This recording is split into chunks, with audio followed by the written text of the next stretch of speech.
Senator Kennedy was a very happy man as he made his way out of the crowd into the hotel kitchen, into the range of a young, swarthy assailant. The senator was hit by 2 bullets. 5 other persons were also wounded as bullets sprayed the kitchen. Only the senator was critically hurt.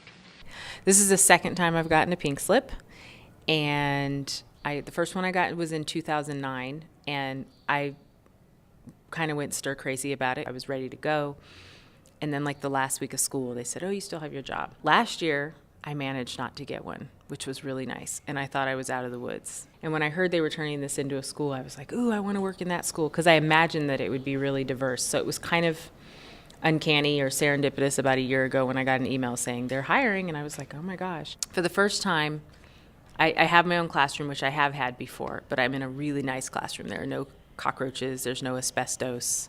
It's an amazing classroom. It is, and it's actually hard for kids sometimes to learn here because there is so much beauty outside the window that I often have to like turn them around, stop looking at the window, or close the blinds, which I really hate to do. But I can imagine the collective groan that happens when the blinds get closed. Yeah, they're like, Miss, why are you doing that? I had a horrible date last summer from Match.com, and I came home and I was like, done.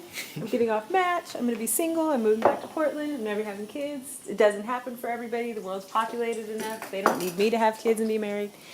After I got home from that really horrible date, I was sitting here just like literally totally distraught, and my phone rang, and he's like, "This is Tony," and that was the name of the guy I had the awful date with. So I was like, "What?"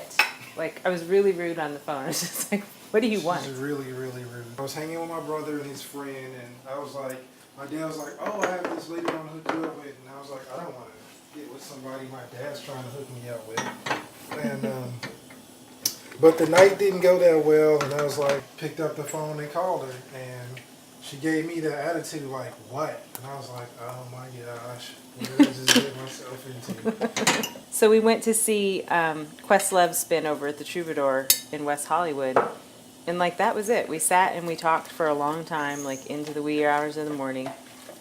And I just think where we were, both of us, in our lives at that point, we both were just like, okay, let's do this. But we didn't have an engagement. We just decided to get married. So we're getting married this August. It'll be a year at the point we get married. The wedding just turned into something all its own, so now we're having a wedding.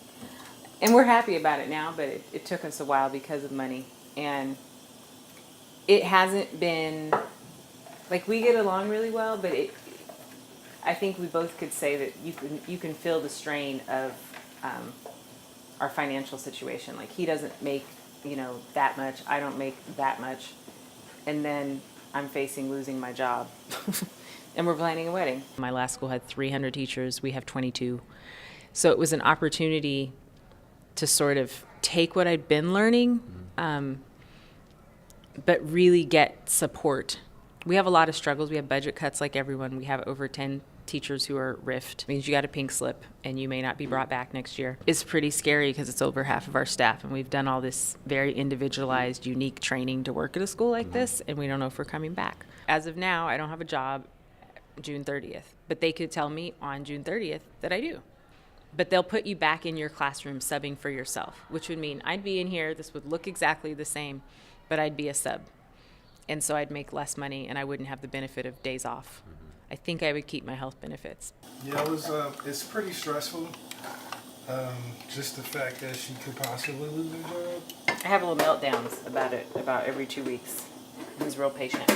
Like, we know we're here right now, but it doesn't feel like, even though I have roots and you have family, I don't know that we feel like this is where we can make the life happen that we want to have happen, because LA is just rough. I've made all these responsible choices. I've got 2 master's degrees. I drive a Honda. Like, I tried to be really, really responsible and do all the stuff you're supposed to do, and really, I'm saddled with debt, and it's expensive to have a car, and yeah.